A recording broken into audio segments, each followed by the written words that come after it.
Bien, continuaremos, chicos.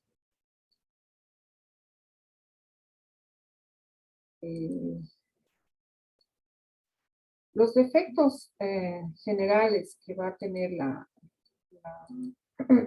cinesioterapia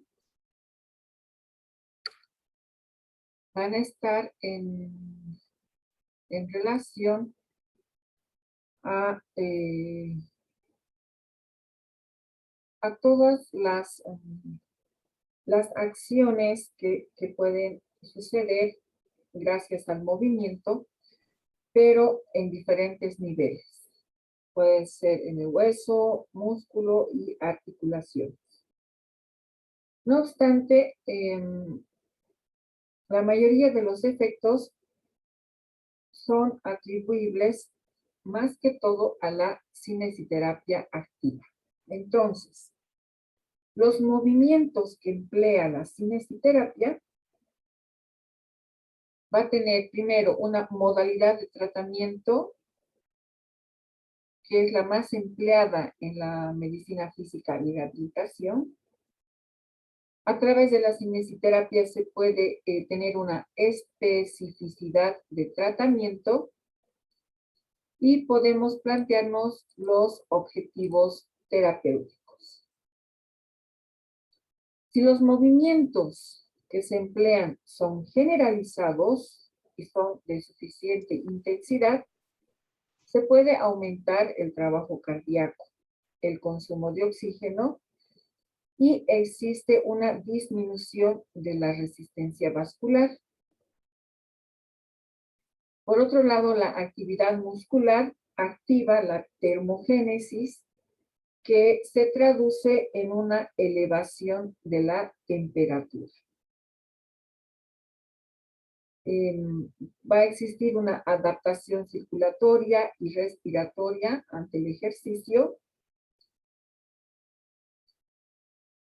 Vamos a presentar efectos psicológicos favorables y de forma particular sobre el hueso puede producir una remodelación y o modificación de la arquitectura ósea.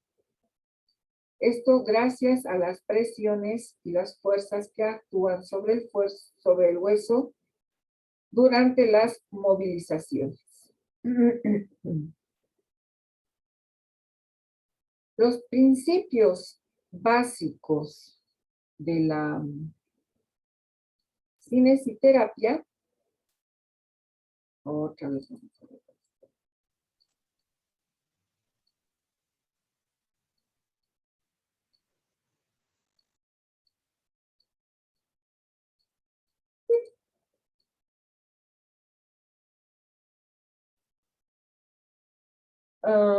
Ya hemos hablado de potenciar la musculatura, dar la resistencia muscular para el control y la coordinación motora. Pero también se emplea sobre la articulación para producir un estiramiento de la cápsula y del ligamento junto al del estímulo de la secreción sinovial. ¿Ya? La cinesioterapia se emplea para mantener también el recorrido articular. En este sentido, el objetivo va a ser el de prevenir la pérdida de la amplitud o del balance articular. Entonces, ¿en qué consiste? En realizar los movimientos articulares de todas o de una de las articulaciones que esté más comprometida, tratando de movilizar en el arco completo de esta articulación o de todas 2 a 3 veces al día durante 3 series de repeticiones. Entonces, la secuencia va a ser de la siguiente manera. Primero, la posición del paciente tiene que ser cómoda, debe permitir la relajación de la zona que están tratando, y dentro de esas las posiciones pueden ser decúbito supino o dorsal, decúbito prono o ventral, o decúbito lateral, sobre cualquiera de los costados.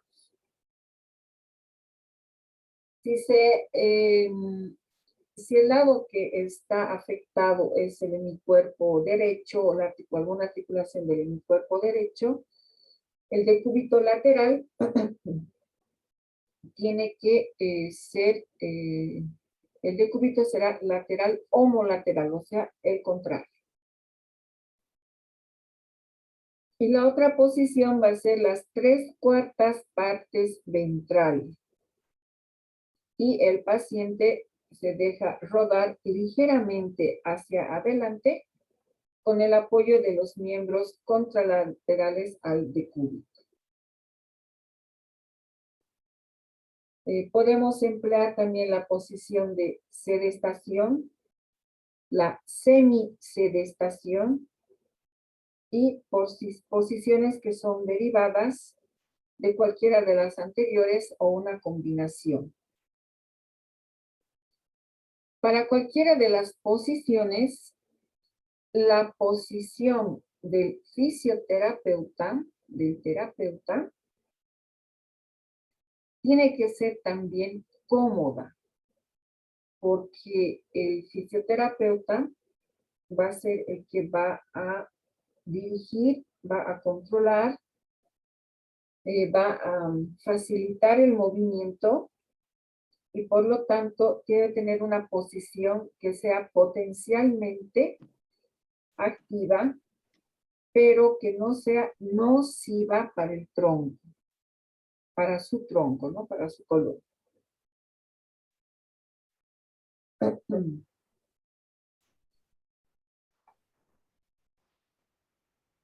Un factor importante es brindarle al paciente la confianza. Entonces, se debe tener la confianza paciente-terapeuta, ya que cualquier abordaje que se realice tiene que hacerlo y ejecutarlo siempre dentro del margen del respeto. Por un lado. Por otro lado,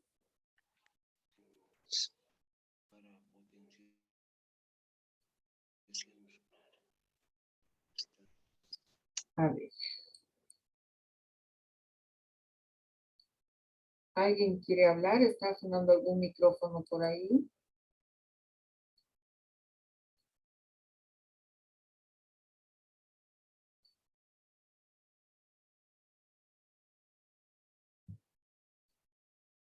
Bueno.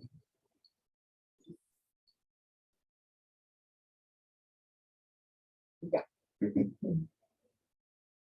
Les decía que algo que es importante tomar en cuenta es el respeto por el dolor. El dolor que pueda sentir nuestro paciente genera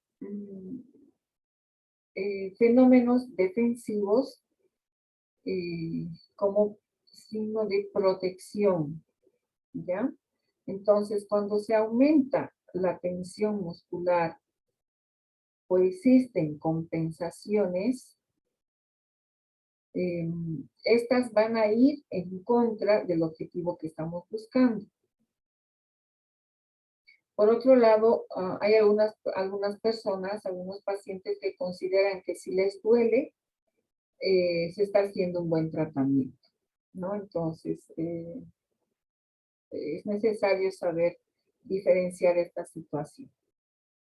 Y la otra será la progresión en el tratamiento, ya que la frecuencia de las sesiones que se realizan, se debe tomar en cuenta también la duración del tratamiento, la dosificación de los ejercicios, de las repeticiones y de los otros medios dentro de cada una de las movilizaciones.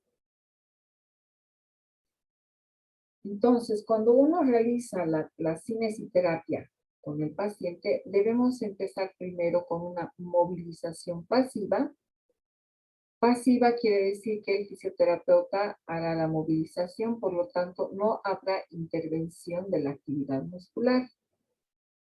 Luego pasaremos a hacer la movilización activa asistida para luego llegar a la movilización activa libre.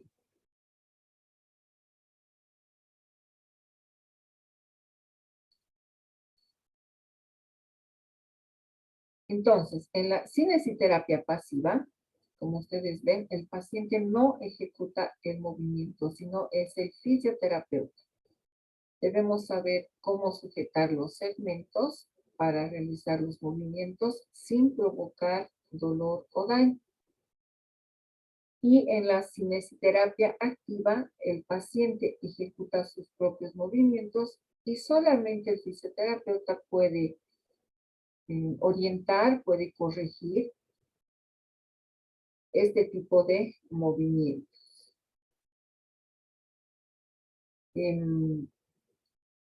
Luego, cuando se realiza la cinesiterapia para el mantenimiento del recorrido articular, o sea, de la amplitud articular, es necesario que las movilizaciones sean al inicio siempre pasivas y estén realizadas por el fisioterapeuta. Este tipo de movilizaciones, cuando ya se las hace en el domicilio, puede estar guiado o ejecutado por el familiar o por la enfermera. Luego pasa a la movilización activa, que es realizada por el paciente mismo. Luego tenemos la movilización pasiva mediante polioterapia o la suspensoterapia.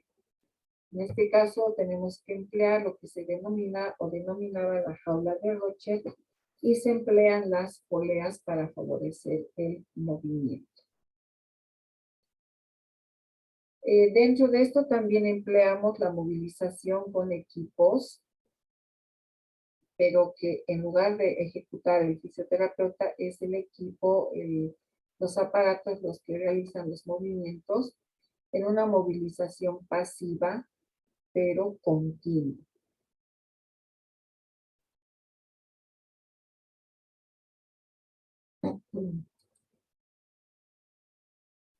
Entonces, en esta movilización que emplea el fisioterapeuta es una movilización pasiva que estamos favoreciendo y tratando de aplicar o mantener el recorrido o amplitud articular.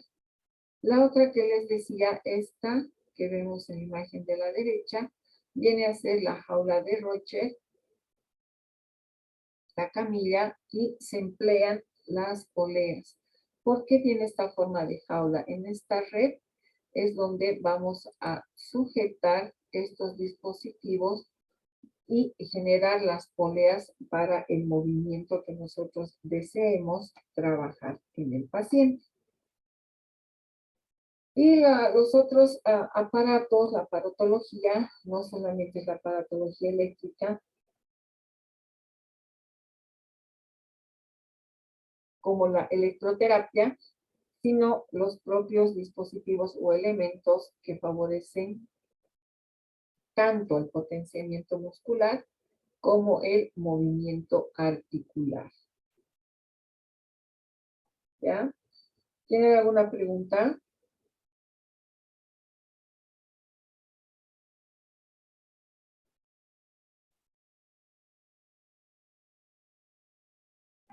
No, no, doctora. ¿Está todo bien? Sí, doctorita. Sí, doc. Sí, doctora. Espero me estén entendiendo. Ahora, seguimos desglosando. La cinesiterapia pasiva van a ser las movilizaciones, como dice su nombre, pasiva.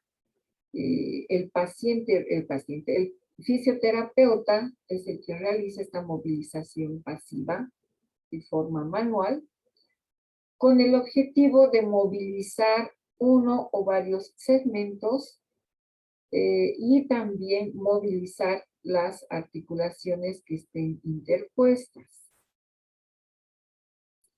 Vamos a tener la movilización analítica simple y la movilización pasiva global. La movilización analítica simple es aquella que se aboca a una sola o máximo dos articulaciones. Y la movilización global es la movilización que se realiza de todas las articulaciones del cuerpo. Tenemos a la movilización pasiva mecánica. Es hecha con dispositivos eléctricos como este aparato que ustedes pueden advertir en la diapositiva.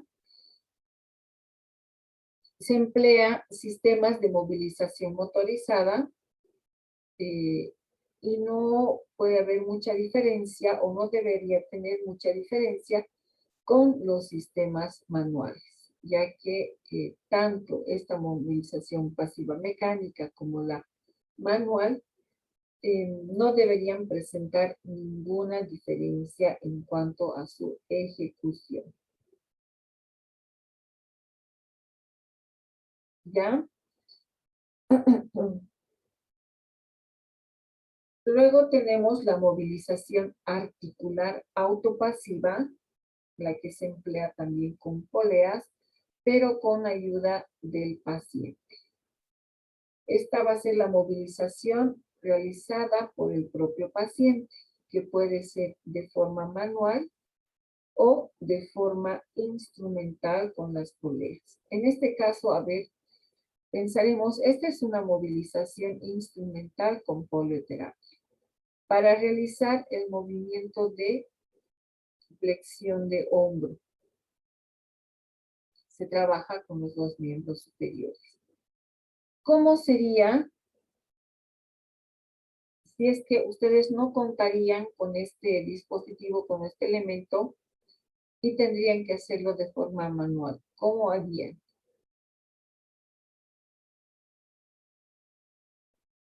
A ver. Doctora, tal vez le podríamos dar un peso al paciente en cada brazo, o sea, en cada mano sujetando cada peso y levantar un brazo por uno, digamos. No, porque ahí lo que estás haciendo es, poniéndole peso, estás haciendo ejercicio de fortalecimiento muscular. En este caso es solamente una movilización articular. Autopasiva porque uno mismo se lo hace.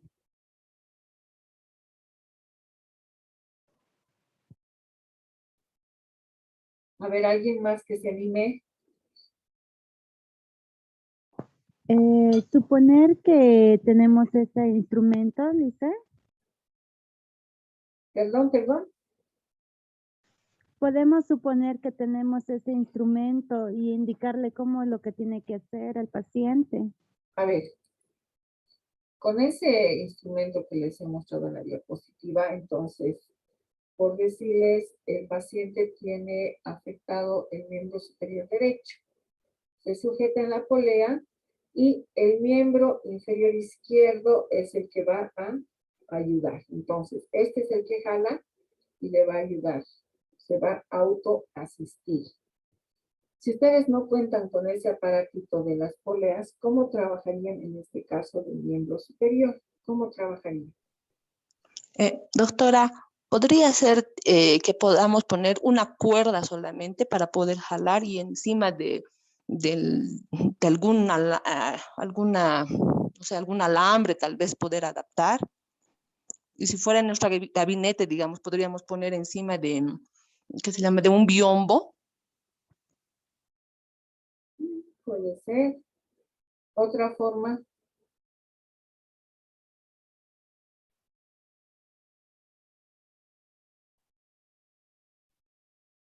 Aaron.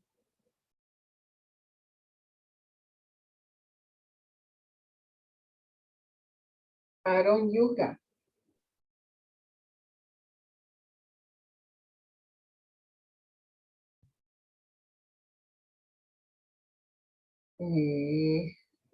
Mauricio. Doctora Yugal pensaba lo mismo, o sea, si no tenía ese instrumento, podía ser yo como el instrumento, podría ser yo el soporte y el paciente solo hace lo que tiene que hacer y yo no hago nada, algo así, doctora, así me imagino. No. No.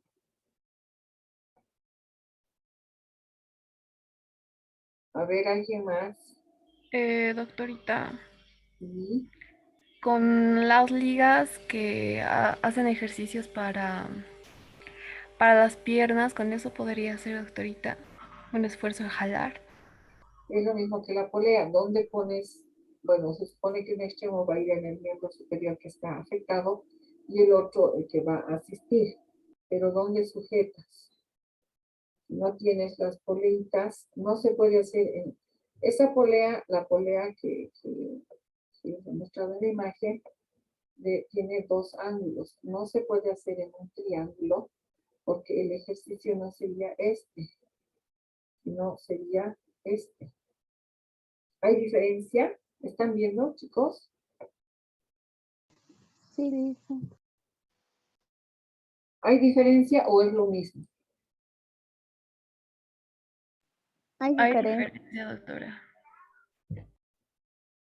Claro que hay diferencia. Entonces, ¿cómo ustedes trabajarían si no pueden contar con ese dispositivo?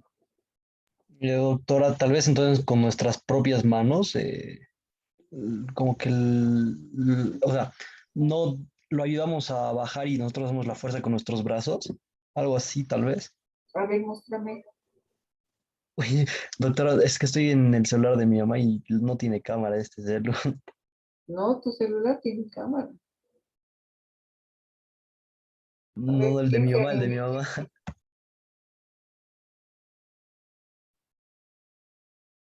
¿Nada?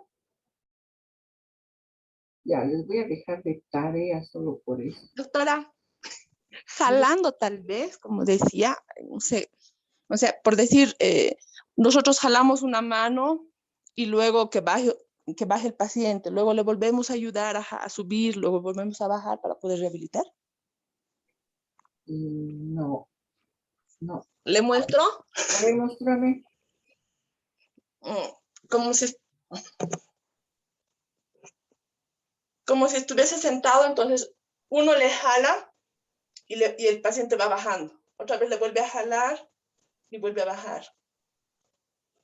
No, Doc, se puede hacer mediante las poleas y las barras paralelas tratando de igualar. ya, pero yo les digo, ¿qué pasa si no tienen eso? A ver, van a ir a atender a domicilio y el paciente va a tener las barras paralelas, va a tener su jala de Roche, va a tener sus poleas.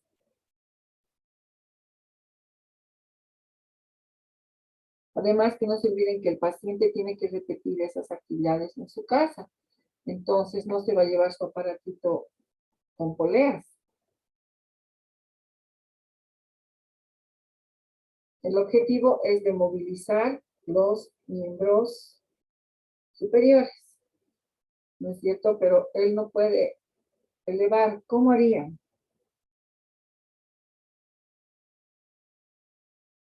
Mauricio, de nuevo. Doctora, se me ocurrió que dependiendo de la situación, digamos, si fuera a domicilio, yo utilizaría varias cosas. Una sería, por ejemplo, una cama para que el paciente pueda echarse y, colocarle en una posición en la cual tenga el alcance, no sé, digamos que el paciente tiene una especie de reja y ahí lo podemos poner, no sé, un cordón y luego el paciente lo jalaría en posición de cuando esté echado de espaldas, de cúbito dorsal. Ah, ya, ah, ya. No, mucho chengo te estás haciendo, Mauricio. Tenemos que ser ágiles, sencillos, simples.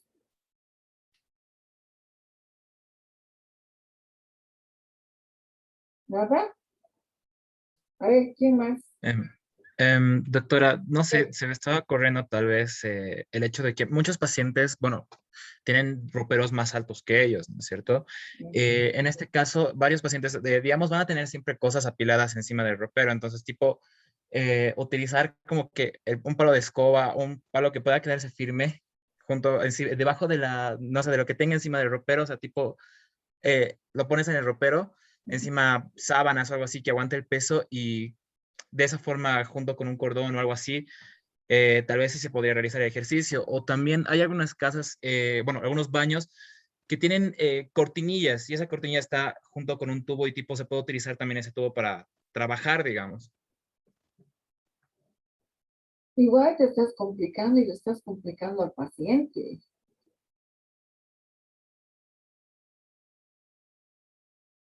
A ver, pónganse que es un paciente que vive solo o sola. ¿Quién le va a adaptar todo eso?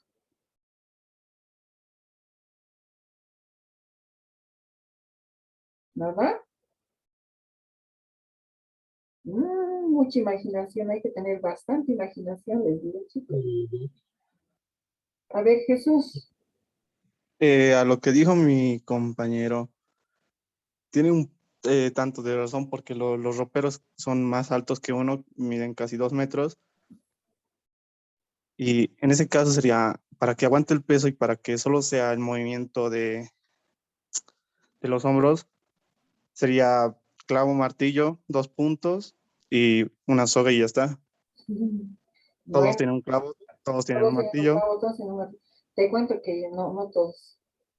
pero uno puede llevar martillo pequeño, clavo pequeño. La idea es que el peso del ropero aguanta por sí mismo. Simplemente se necesitan esos 2 puntos para que sea paralelos a los hombros. Mm, ya, digamos, Má- Más simple que eso, o más simple serían todavía, más simple. en los marcos de la puerta. No, no, ¿quién da más? ¿Quién da más? A ver, Aarón, otra vez.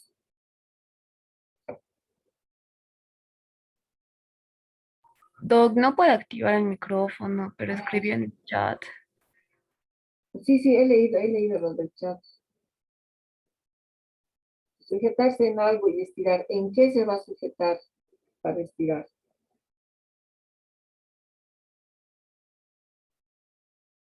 Ya, les dejo para pensar, pero es fácil. Es tan fácil que cuando tiene que hacer esto y no puede levantar, digamos, su miembro superior derecho, le dicen que tiene que sujetarse y su brazo izquierdo es el que tiene que jalar el derecho. ¿Fácil o no fácil? Fácil. ¿No es? ¿Por qué se complica la existencia, digo yo? Es lo más fácil. Estamos poniendo nuestro cerebro en vano, Doc. Es un ejercicio autoasistido. ¿Qué me decía Sergio? No le decía que en vano nos fundimos el cerebro, Doc. Pero es que se complica.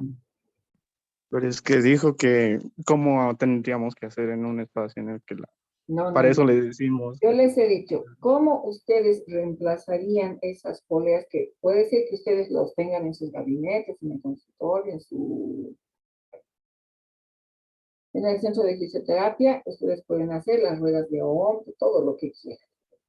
Pero si es una persona que van a ir a atender a domicilio y no tiene clavos, no tiene martillo, no tiene ropero, solamente tiene estantes y no tiene quien le ayude, ¿cómo pues haces? nosotros vamos. Y si no estás tú, Igual vamos. igual vas. Bueno, ya, igual vas. Zapata debería ser Jesús. No, no. Es que no le entendía, pensaba que no se tenía que colgar, sino que solo No, tenía que ser la maniobra de no los hombros. claro, la idea es movilizar, que el paciente pueda ayudarse a movilizar. En el gabinete podemos hacer esto. Nosotros le podemos movilizar, le podemos ayudar. Pero cuando él va a su casa, les cuento que hay personas que a veces viven con la familia y demás, pero no hay quien les ayude. No hay quien les ayude porque están trabajando, están atendiendo a su otra familia y el paciente está solo. Entonces, él mismo tiene que autoasistirse en cuanto a las movilizaciones. Ahora, la idea de por ahí de un palo de escoba estaba bien hasta el momento que has dicho poner en algún lado. Porque puede ser que agarremos el palo de escoba, en un tubo grande, y de la misma forma, el izquierdo va a hacer la tracción con el derecho. Listo, también otra opción, ¿no es cierto? Pero lo que tienen que hacer es buscar, para eso son los movimientos, las movilizaciones, para buscar todo lo que sea más sencillo y más simple para el paciente, ¿ya? Ahora, me falta mucho para terminar, les cuento esta parte. No, 5 diapositivas. Las terminaremos rapidito para que no quede pendiente. ¿Les parece? O no quieren correr, aunque nos falta 6 minutos.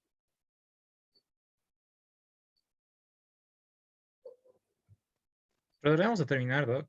Deberíamos terminar, ¿no? Qué simple. Ya, a ver. En los tipos de movilización autopasiva individual, ¿qué es lo que va a pasar? El sujeto, en este caso el paciente, va a movilizar una extremidad mediante la prensión. Es esto que les decía, ¿no? Que tiene que sujetarse su mano y el autoasistirse. Y tiene que evitar las compensaciones que son inevitables, pero hay que tratar. ¿Por qué se dicen compensaciones? Porque lo que puede hacer es inclinar las compensaciones, si son miembros superiores, van a ser con el tronco superior. Si son miembros inferiores, van a ser con el tronco inferior. Entonces, ustedes tienen que enseñarle las posiciones donde se eviten esas compensaciones. Luego, la movilización indirecta, que son ejercicios pendulares, y son a favor de la gravedad, se denomina. Cuando son en hombros, se denomina la paradoja de Kaufman. Luego tenemos la movilización instrumental con poleas, que está por demás, ya hemos visto, son simétricas cuando tienen que ir una con otra, pero de forma contralateral para lo que es la extensión. Y va a ser asimétrica cuando se produce una flexión contralateral. Pero eso cuando uno tiene las poleas, tiene que ir acomodando para buscar el ejercicio o el movimiento que se quiere ejecutar.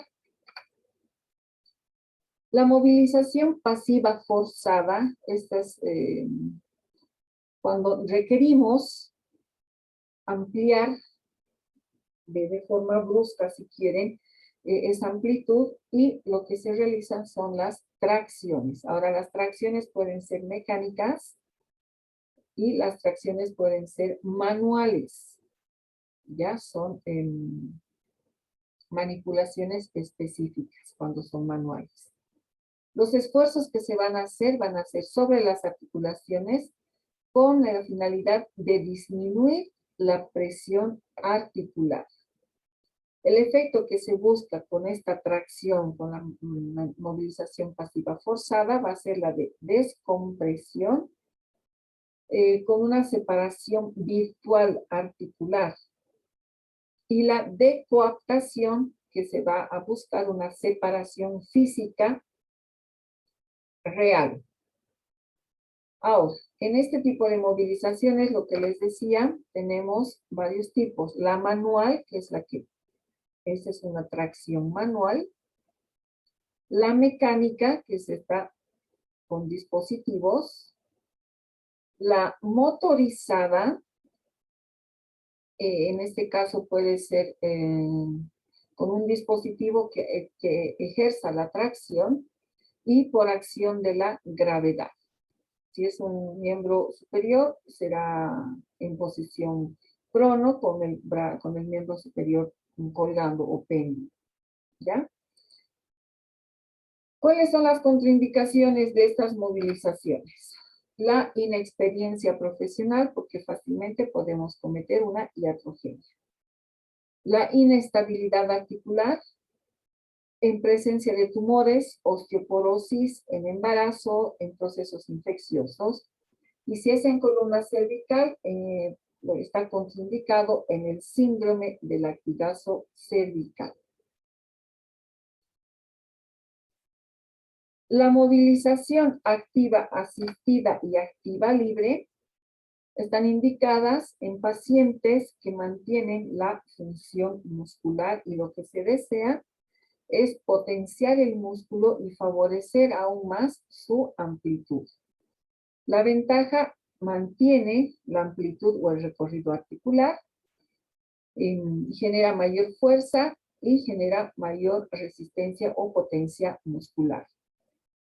El inconveniente es que durante estas etapas lo que se puede producir es una lesión articular. Entonces, si se dan cuenta, todas las movilizaciones y los ejercicios están en favor del paciente, ya sea asistido o ya sea autoasistido. ¿Ya? Y he corrido. Ahora sí ya hemos terminado. Bueno, chicos, entonces hasta aquí hemos terminado nuestra primera unidad. Esta noche les voy a dejar la tarea para la próxima semana. Van a revisarla, por favor, igual el día de entrega. Van a tener en cuenta, por favor, eso. Yo me voy a comunicar con Gloria para indicarle que ya está la tarea en la plataforma. ¿Les parece? Sí, Doc. Y Está bien, Doc. Está bien, practiquen Doc, su está bien. imaginación. Practiquen mucho esa imaginación. ¿Ya? ¿Saben qué se llama eso que ha pasado ahora? Por no decirles que no tienen imaginación, ¿saben qué se llama?